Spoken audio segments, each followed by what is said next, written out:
Welcome to another edition of the Willie Bragg Show. I'm your host, Willie Bragg.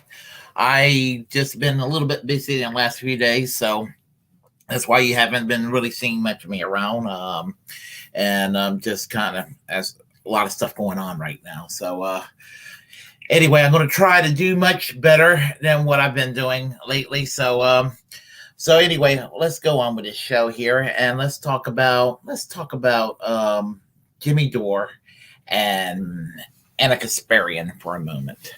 And the reason I want to talk about this is because both of these folks are constantly sniping almost a year after the shit last summer hit the fan with the online love drama, and it's been going back several years. Even before all that shit broke out last summer, I could watch TYT back in the fall of 2018 and spring of 2019, and I could just smell the tension every evening watching TYT between those two.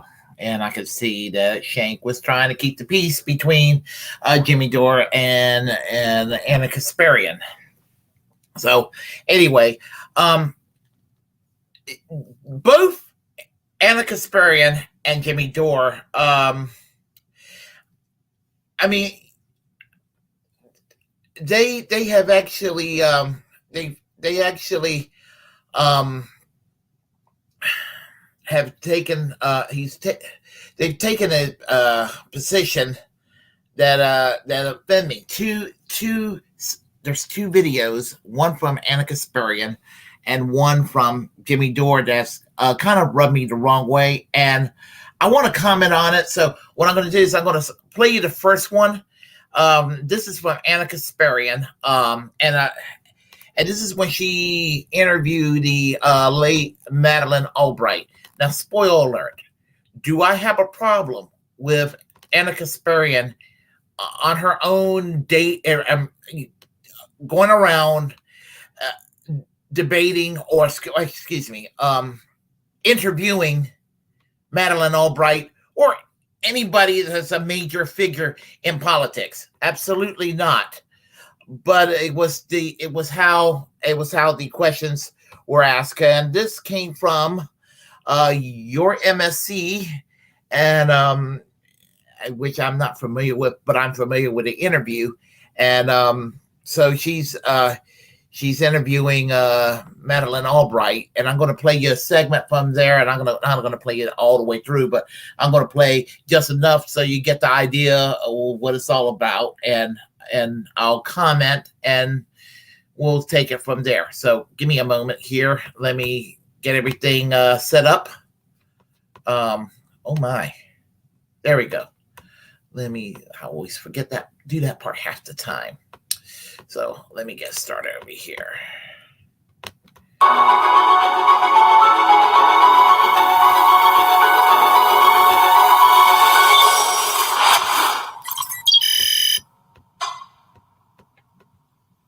Welcome to your MSC. I am delighted to be here and to have a conversation with the former U.S. Secretary of State under Bill Clinton, Madeline Albright. And Madeline Albright was actually the first female Secretary of State in the U.S. And it is a pleasure to have you here. It's an honor to have a conversation with you. Well, I'm delighted to be interviewed by you. Thank you very much. Thank you.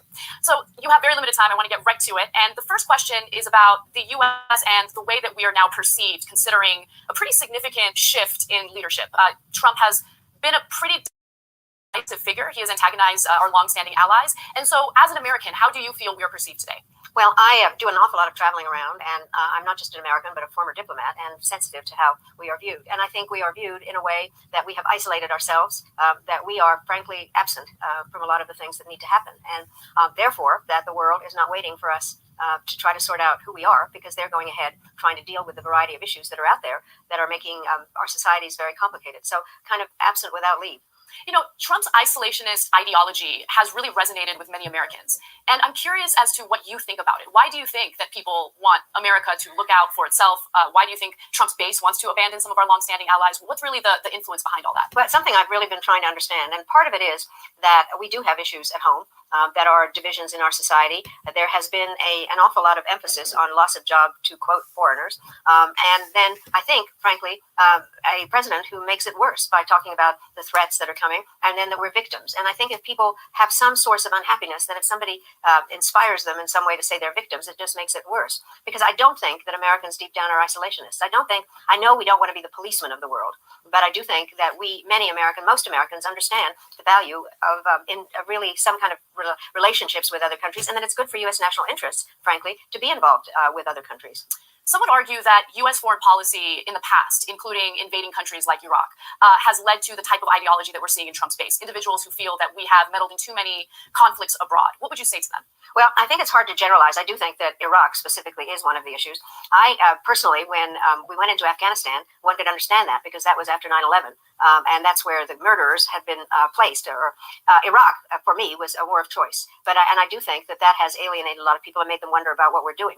And so there is reason for feeling that way. But I'm not sure that just generally people will say, well, we never want to be involved in another country or help those that are subjected to ethnic cleansing or misjustices.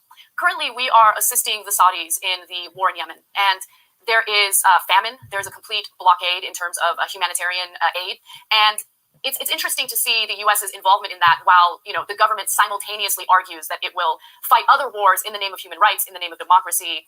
Why is it that we continue to be such close allies with Saudi Arabia, considering some of the heinous crimes they've committed abroad? Well, our long-term relationship has been with Saudi Arabia, starting by Franklin Roosevelt, and there really is a reason. Saudi Arabia is an important country, and we do, in fact, have, as I said, have been carrying on a relationship with them for a long time. What is troubling, and I think it's something that we have to stop, is that the Saudis are using weapons that they bought from us to inflict harm in Yemen, so that they are involved in some of the airstrikes, and the Yemeni situation is just horrendous in terms of the humanitarian problems. And the hard part is, how do you separate the fact, the murder of Khashoggi, and whatever responsibility comes from the Crown Prince, from our need really to have a relationship with Saudi Arabia for geostrategic reasons, but then them misusing what we sell them for terrible things. So I think it is a very hard situation to explain. So you say that Saudi Arabia is an incredibly important ally. Can you explain that in a little more detail? Because I think a lot of Americans don't really buy that, and I can understand why. So maybe this is a good opportunity to explain why they're such an important ally. Well, I actually would not call them an ally, because we don't have an alliance with them. We have a working relationship with them in terms of some security issues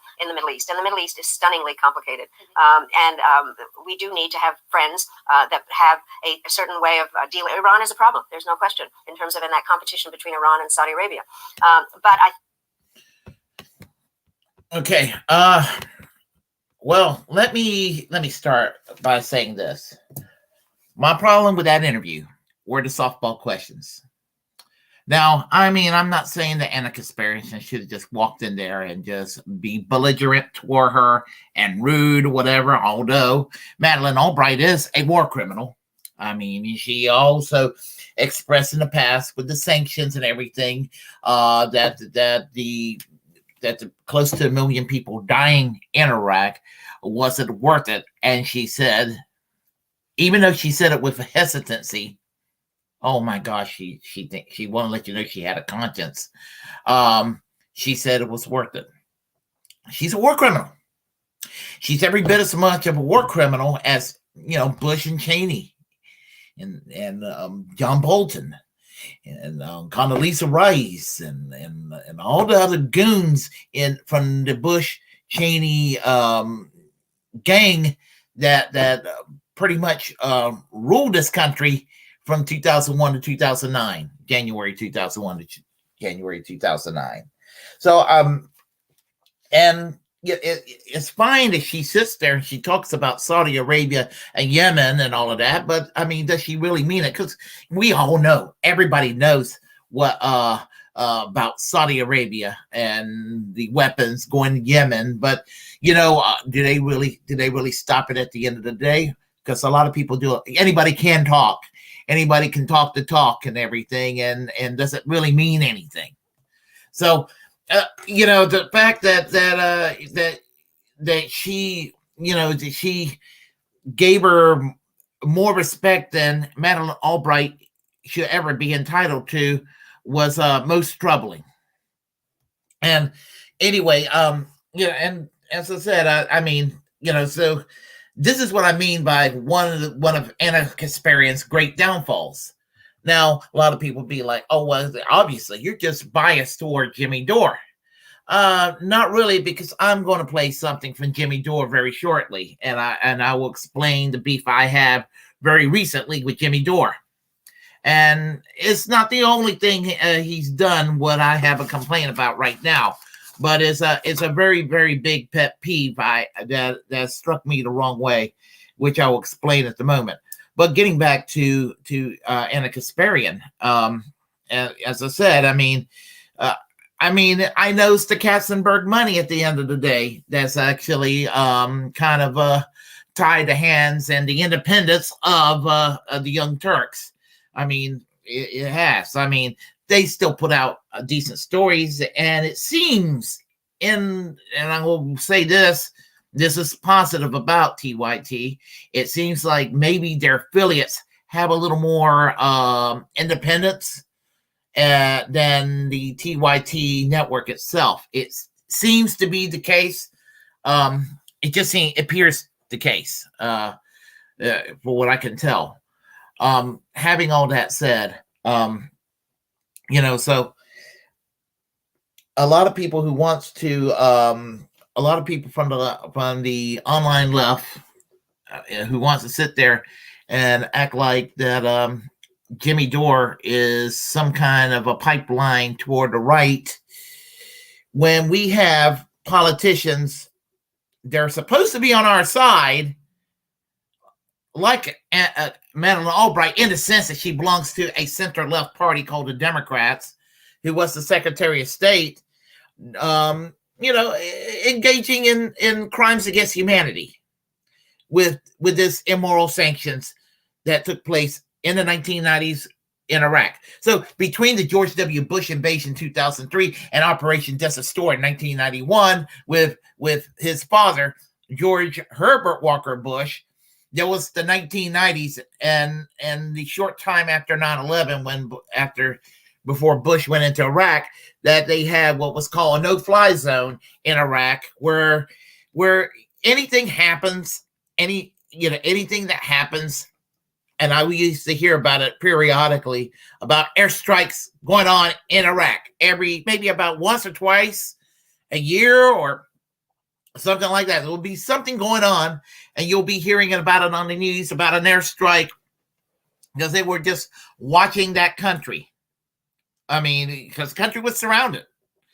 And what happened was that everybody started blaming Iraq for 9/11, which is from the get-go. I don't see how in the world a lot of Americans fell for that shit.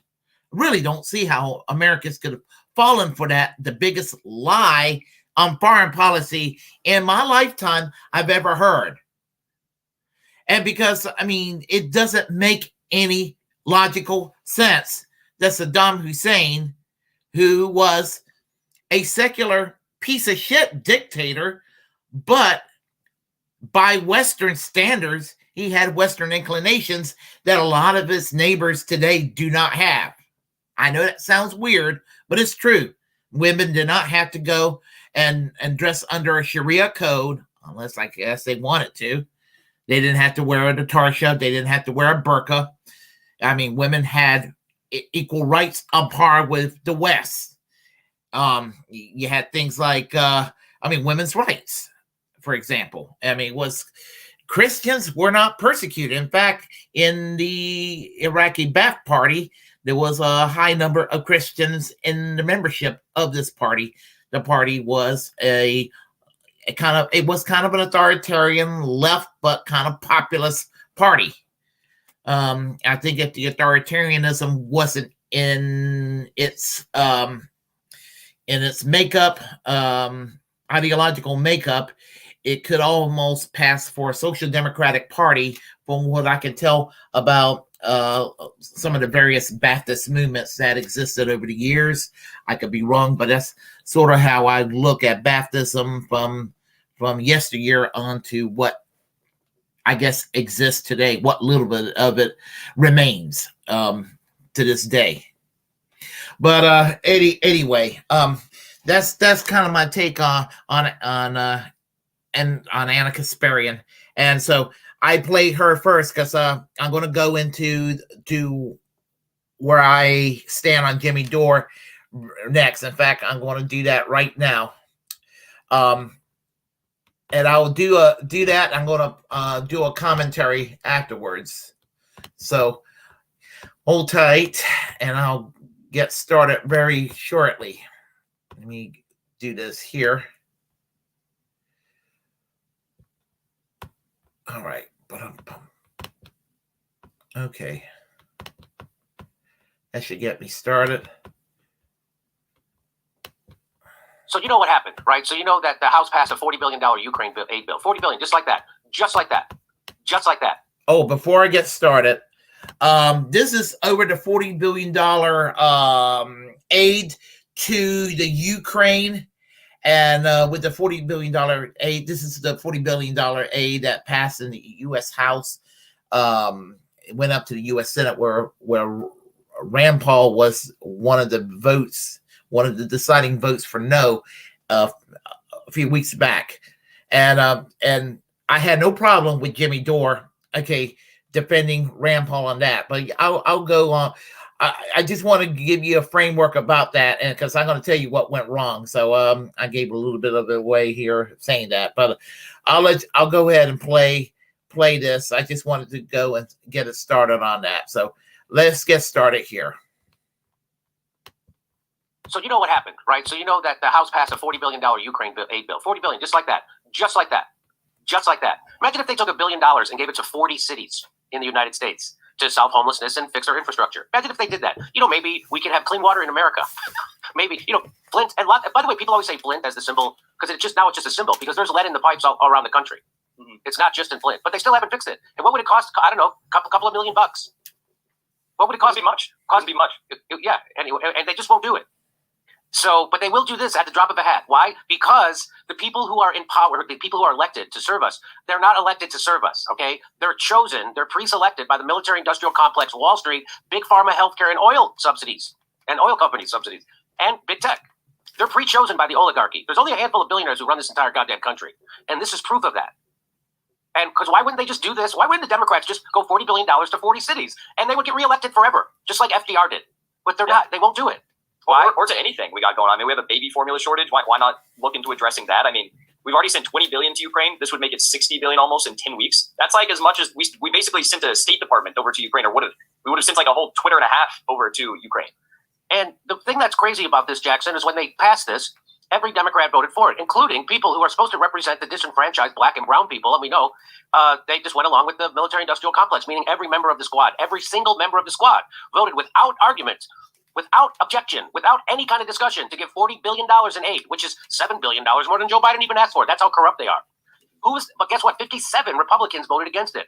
Jimmy, why would they be doing that? Because the Democratic Party is going through a realignment. They are fully and 100% a right-wing pro-war party, even more so than the Republicans. Now it takes the Republicans to stand up and give the anti-war message. And you mean like Republicans that everybody likes, Republicans who are reasonable and moderate? No, I'm talking about the people they point to as crazy. The Democrats are so craven and corrupt that they can make these people look like truth tellers. Who am I talking about? Marjorie Taylor-Greene. They were trying to get her disbarred from running. And now you're going to find out why, because she's willing to tell the truth about our foreign policy. Apparently she didn't get the call from the CIA yet. Thank you. A rise in opposition to the Ukrainian supplemental bill, $40 billion. But there's no baby formula for American mothers and babies. Now, there's a poem written in 1970 called Whitey's on the Moon. Can you find that and send me the lyrics? Or called Whitey's on the Moon. And in that poem, he would say, a rat just bit my little sister, but Whitey's on the moon. We can't afford breakfast, but Whitey's on the moon. Because that was right after Whitey had gone to the moon. And it was kind of like their version of, we can put a man on the moon, but we can't get housing to poor kids. We can't get nutrition. So that's what she's going to say. She's going to do, this is the 2022 white person's version of Whitey's on the moon. Right? Have you found it? Yep, I'm going to send you the lyrics right now. Who wrote it? It looks like song. I only have song by Gil Scott-Heron. That's it. Okay, ready? Here we go. Thank you. A rise in opposition to the Ukrainian supplemental bill, $40 billion. But there's no baby formula for American mothers and babies. An unknown amount of money to the CIA in the Ukraine supplemental bill, but there's no formula for American babies and mothers. $54 million in COVID spending in Ukraine, but there's no formula for American babies and mothers. $900 million for nonprofits and organizations in Ukraine, but there's no formula for American babies and mothers. $8.7 billion for economic support and funding in Ukraine, but there's no formula for American mothers and babies. If this is about claiming that it's about saving lives, let's be real, then we would care about war-torn countries like Ethiopia. So that's a bunch of hypocrisy. So when you hear someone mention the war-torn country like Ethiopia that no one is mentioning, don't you think that's something that Ilhan Omar or Rashid Tlaib or Pramila Jayapal or AOC or Ro Khanna, don't you think that's the argument that they would be making? You'd think. I mean, they've said that they're anti-war, but now they're here openly supporting this effort to send $40 billion over to Ukraine. They're anti-war when it's absolutely 100% easy to be anti-war because their democratic leadership has told them it's okay to go be anti-war because you speaking anti-war-like will have no consequence on what we do in Somalia, Yemen, Syria, Libya, Afghanistan, or Ethiopia. But you can't do that in Ukraine. And so they won't say anything about Ukraine. They're not even bringing up Ethiopia.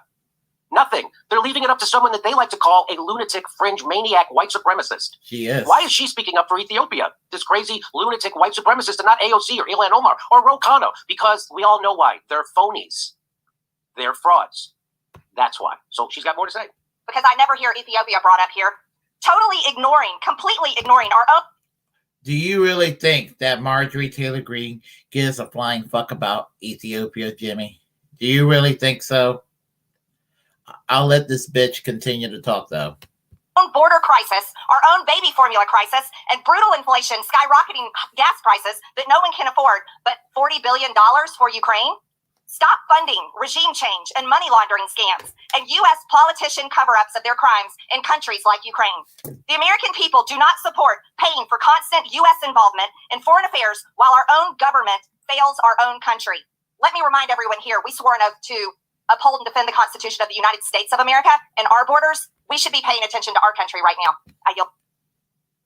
Well, she violated the Constitution when she engaged in the insurrection in January of 2021, January 6th. So she has no room to talk about that. Silly cow. I yield back. Thank you. So what I say to that is, it's what people say about Tucker Carlson. I go, shame on MSNBC and CNN for letting Tucker Carlson take the anti-war mantle. Why is he the only one telling the truth about Syria, about Libya, about Iran, about Venezuela? Why is Tucker Carlson the only one telling the truth? Oh, well, now with Laura Ingraham, why is Fox News the only people telling you the truth about Ukraine? And shame on everybody else. You can't even get the truth about Ukraine from fucking YouTube hosts. Go to the Young Turks, see what they tell you about Ukraine. They're going to tell you exactly what their handler at the CIA told them to say. That it's a noble. We got to stand up to Putin. We got to protect the Ukrainians, which the exact opposite is happening. The exact opposite. We got to send another $40 billion over to the Azavites, right? That's right. Help them out. We're literally funding Nazis in Ukraine, and that's almost doesn't matter, because the bigger story is there's no way Ukraine is going to prevail in this war, and everybody knows it. As Danny Boy Hinkle has said on the show before, the way this war is going to end is exactly how Putin wants it to end. That's how it's going to end, and he's going to choose when. And we all know this. And all this is a transfer of wealth from you, the American taxpayer, upwards to the international military-industrial complex. That's all this is. Here's what Marjorie Taylor-Greene, Caitlin Johnstone says, Marjorie Taylor-Greene being better than progressive Democrats on Ukraine is noteworthy, not because it makes Green look good. I actually think it does, but because it makes those progressive Democrats look really, really, really bad. Okay, I'm going to stop that right there because I have some more to say about that. And let me do this here because, again, I should have had additional graphics here. I want to add some more commentary to this here. Okay, thing about it is that Jimmy Dore was talking about the Democrats try to have her disbarred or disqualified from the ballot. Jimmy, it was totally justified to have Marjorie Taylor-Greene thrown off the ballot. She engaged in the January 6th insurrection. It was totally justified. I don't believe in cancel culture, and I am glad you don't believe in cancel culture, or you say you don't believe in cancel culture. But I even oppose taking away her Twitter. But I think that bitch, Marjorie Taylor-Greene, should keep her Twitter and tweet from behind bars to her heart is content. So there is that. It's one thing to criticize Bernie Sanders in the Senate and criticize the squad for a shitty vote, like voting for the $40 billion. Totally get that. That's fine. I have that problem with the squad and Bernie Sanders too. I don't even mind you going on Tucker Carlson. I don't mind you doing that and pointing out when he's correct on some things. Don't mind you saying that Rand Paul was justified to vote no on the $40 billion to block fundings for the military funding for the Ukraine. Totally get that. 100% with you. You lost me. You lost me when you had Marjorie Taylor-Greene on the show. You lost me when you had Marjorie Taylor-Greene on the show. So, yeah, the one time she voted correctly on an issue, and I can guarantee you it was not for the correct reason. She voted correctly on the issue to block the $40 billion. Yeah, for the baby formula shortage. But what good is it to go and say something positive about Marjorie Taylor-Greene voting in the name of basically the baby formula shortage when she voted against baby formula relief? Miss Pro-Life Christian herself.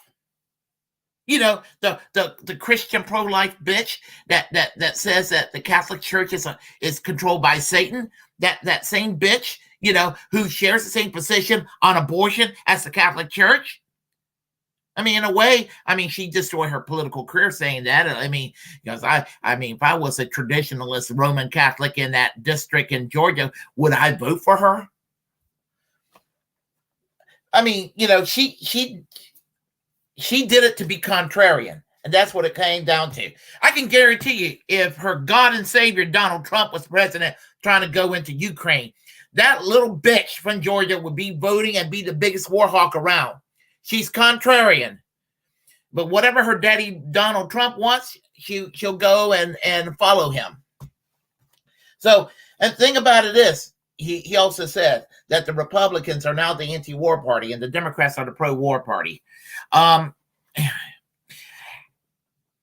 It's mostly untrue, but I can see I can see some pockets of where he says it, where it can appear to be true. I'm not going to say he's totally wrong. He's mostly wrong, but not totally wrong. That's probably the best way to put it. And what I mean by that is, yes, there's been a realignment. Trump derangement syndrome fucked everybody over throughout the political spectrum. I mean, you know, it turned the Democrats crazy. It turned the Republicans crazy in a lot of ways. And there's a lot of Republicans who voted for Hillary Clinton or voted third party in 2016 and voted for third party or voted for Joe Biden in 2020. And some of them actually did hold their nose and vote for Trump in 2020 themselves. They loved his policies. They hated Donald Trump himself. A lot of these never Trumpers. Here's the thing about that. Some of these neocons, they went into the Democratic Party eventually. Some of them, they did go to the Democratic Party. Doesn't mean that the Republican Party is cleared of the neocons. A lot of the neocons, there's still a lot of neocons in the Republican Party. I mean, you take a look at the Christian right. You think that the evangelicals are going to start voting for the Democrats? Some of them didn't trust Trump either. They only trusted Trump because Trump chose Mike Pence as his running mate. So there's that. And then these shitlibs, they're pro-war now because they think that Donald Trump was put in the White House by Vladimir Putin. They think that Trump was Vladimir's that they think that he was being controlled by Vladimir Putin. So everything is like focused around. And in the Republican Party today, believe me, they want to invade Iran. They're kind of hawkish on China too.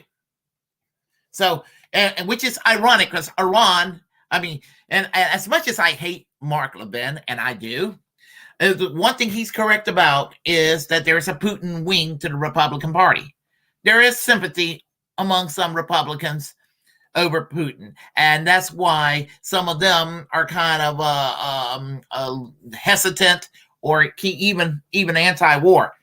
In a way, I'm kind of grateful that anything to slow down trying to escalate, that's okay. Even though I don't agree with them being pro-Putin. But the thing about it is that those Republicans, ironically, the ones who are kind of pro-Russia, they're anti-China, anti-Iran. Russia is friends with China and Iran. Does the same Republicans who cheerlead John Bolton when Donald Trump was out there trying to topple the government of Nicolas Maduro? Russia is close and allied with Venezuela. The world doesn't make any fucking sense sometimes. And that's what people need to realize right there. So I'm okay with criticizing the squad and criticizing Bernie whenever they deserve to be criticized. Now, does that mean that Jimmy Dore some kind of closeted right winger? I actually still don't fucking think so. What I think that Jimmy Dore is, I came to the conclusion of what makes Jimmy Dore tick. And I used to be like pretty much dogmatically a fan of Jimmy Dore to the level that I was of Kyle Kalinske. I used to be to that level. Frankly, I'm not as big on Jimmy Dore as I used to be. And although, even though I was saying that, he was still correct on force to vote. I want to make that clear. Whatever problems I may have with Jimmy Dore in right now, he was still correct on force to vote. Having that said, the problem with Jimmy Dore that I have, as I said, I don't care if he goes on Tucker Carlson. And a lot of liberals and a lot of lefties, oh, he went on Tucker Carlson. I don't care if you go on Tucker Carlson. No, Mickey Coates goes on Fox. So, you know, when I've seen her, she was about ready to go and criticize Jimmy Dore for going on Fox. She goes on Fox too. I mean, that was funny watching that. But the thing about it is that it, you know, go ahead, go on Fox, make your case for single payer health care. He's not sitting there saying, you know, we need to just move away from this notion of socialized medicine. I don't hear him saying that. You know, I don't hear him saying that. Tulsi Gabbard sometimes will do that when she goes on Sean Hannity on Tucker Carlson. She kind of still sounds a little bit progressive still. But the thing about it is to praise Marjorie Taylor-Greene. You don't go there. You don't go there, Jimmy. You don't go there. Marjorie, it's one thing to be a shit lib and to criticize the shit libs. There's a lot of things to criticize shit libs over. But Marjorie Taylor-Greene is a special kind of evil. I mean, she's a QAnon conspiracy nut. She is a massive homophobe, a massive racist, an anti-Semite, a transphobe, an Islamophobe, and I'm sounding like one of those whiny liberals saying, "You're racist, you're racist, you're racist."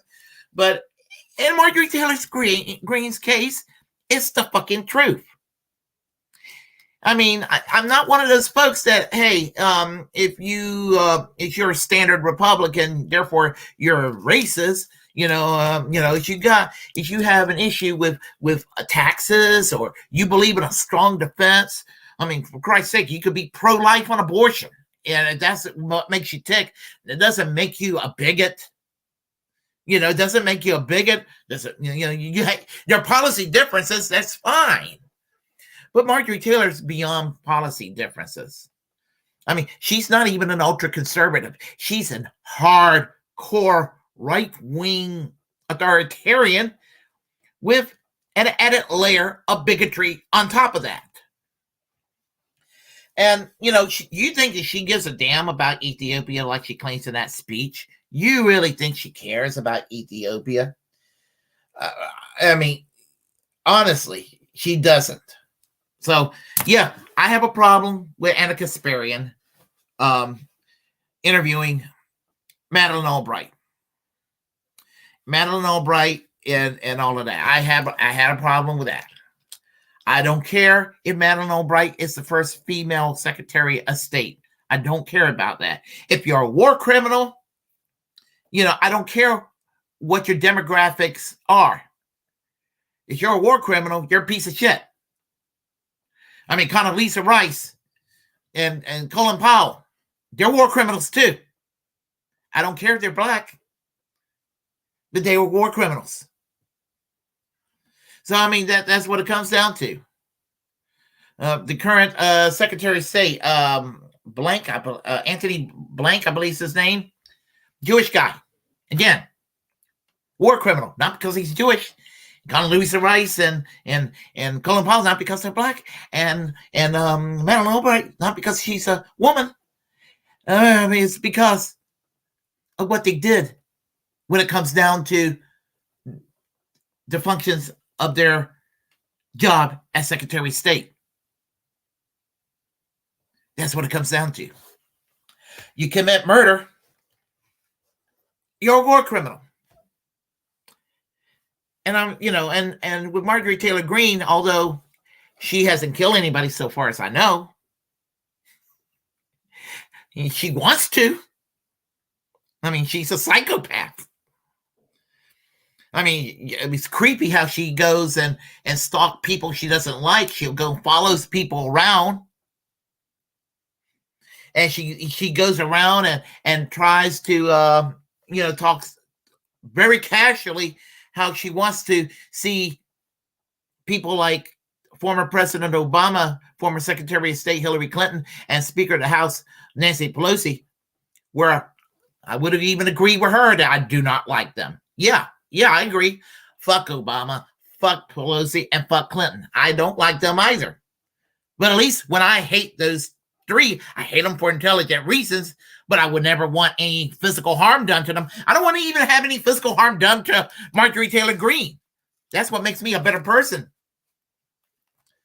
But the thing is, Marjorie Taylor-Greene wants Hillary Clinton, Nancy Pelosi, and Barack Obama executed. She's violent. She has violent tendencies. And that, if she's ever in any position of power, if there's a Republican presidency and she's ever appointed into some position of power where people's lives are going to be at stake, God help this country and God help the world in whatever capacity, if it's domestic or whether if she has a more of an international role. She's an idiot, so hopefully they won't do that. But I don't know. It's the modern Republican Party. But no, I don't think that Jimmy Dore's a right winger. I think Jimmy Dore's obsessed with independent political action to the point where he doesn't see any reform possible in the Democratic Party. So he has this, well, let's just tear the whole goddamn thing down. And I mean, and I can understand that, the frustrations. I can understand the frustrations. I'm 53 years old. I've seen it for myself. I mean, I've seen it for myself. It's like whenever there's a beginning of what looks like an aggressive fight to take back the Democratic Party, and somehow, somewhere along the way, those insurgent activists in whatever capacity fall short, whether it's the squad currently or whether it was Bernie Sanders in 2016 or whether it was previously, whether it was people like Dennis Kucinich who tried, or Paul Wellstone, or whomever, or Jesse Jackson, or Ted Kennedy, even back then when they were the rock stars at the moment, or someone like, let's see, who else? Going back to George McGovern in the 70s. I mean, we're at a rut, and because we're trapped in a two-party system, and that's what happens when you're trapped in a two-party system. It's just been by design. The two-party system keeps us where we're at. It keeps us in a culture war, and it keeps people in political parties they don't want to be in. And sometimes, in some cases, it may take people who might have some okay politics to get discouraged with the political party they're in, and then they end up going into another political party, and then they eventually, sooner or later, discard everything they believed in previously because they found the previous environment they were in toxic enough to do so. I've seen that happen too many times.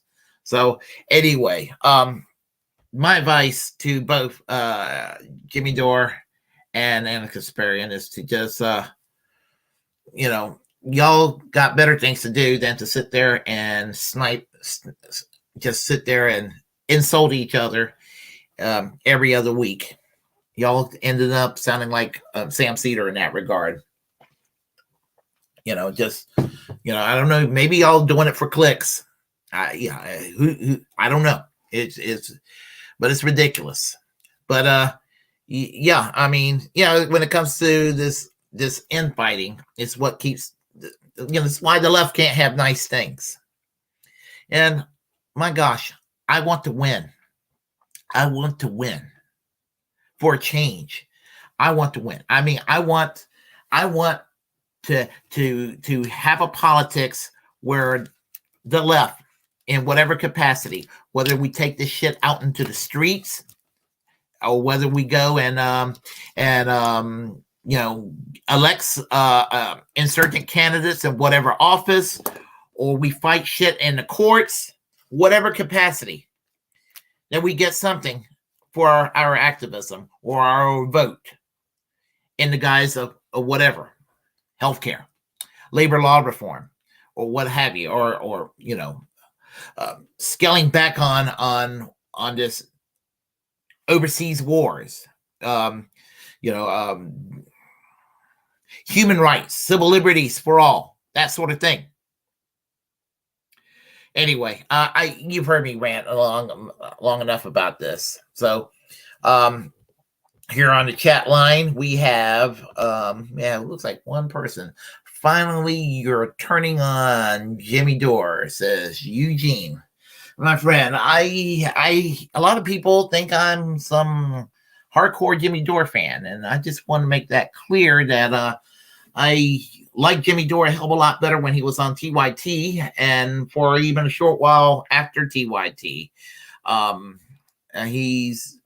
My other things I've had a problem with lately on Jimmy Dore is his positions on vaccinations, going into the conspiracy stuff.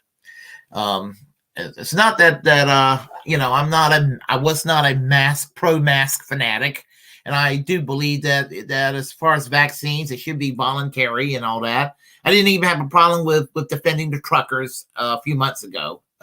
Because you can look at it from a civil libertarian perspective, but as far as conspiracy theories and things like that, where you're trying to go and be relatable to a section of Trump supporters that's never going to like what you have to say, other than you're shitting on people on your other side. They like the circular firing squad, and you're doing that for extra money. That's fucked up. that is indeed fucked up. So that does kind of rub me the wrong way about Jimmy Dore too. So, but anyhow, but I will say this about Jimmy Dore: that's not that they can't be said about Majority Report or the Young Turks or even Kyle Kalinske. Whether y'all think he's going right wing or not, when it comes to the online left, he at least is generous when it comes to allowing smaller channels to be aired on his program. He does allow smaller channels the light of day, because there is a lot of censorship going on in the online left. Yeah, because conservatives will say, we're being silenced. You'll hear Ben Shapiro and all of these motherfuckers, Steven Crowder's claim they're being silenced. The left is being silenced. And this is why with the algorithms, I have a low number of subscribers. I'm not saying that my program is wonderful and great, but I should have a higher number of subscribers than I have. But we don't have fair algorithms, and how fucking dare YouTube do this to content makers? How fucking dare did they do this? So, I'm surprised that there's no lawsuits against YouTube to get us back into the merit-based system when it comes to algorithms. My goodness. If you all like what you heard, press like and comment. If you disagree with what I have to say, well, comment anyway. We will have a conversation. Feel free to share the content on this channel. As a First Amendment absolutist, it's my duty to inform you to create your own platform and utilize it, because we are the muckrakers of our time. Feel free to subscribe to this channel. Hit that notification bell, and remember, we have a class struggle to wage. We have to only fight one war, and that's a class war, not actual war. And we have a First Amendment to say that it means freedom of speech, because we need to protect our speech, which means we need to protect all speech. And we also need to protect freedom of the press, because, as I said, we're all muckrakers. And remember, Julian Assange is a political prisoner. So, on that note, like I always said before I leave, we're all Julian Assange. And never forget that. And we're all Julian Assange until he's a free man. Until next time, take it easy.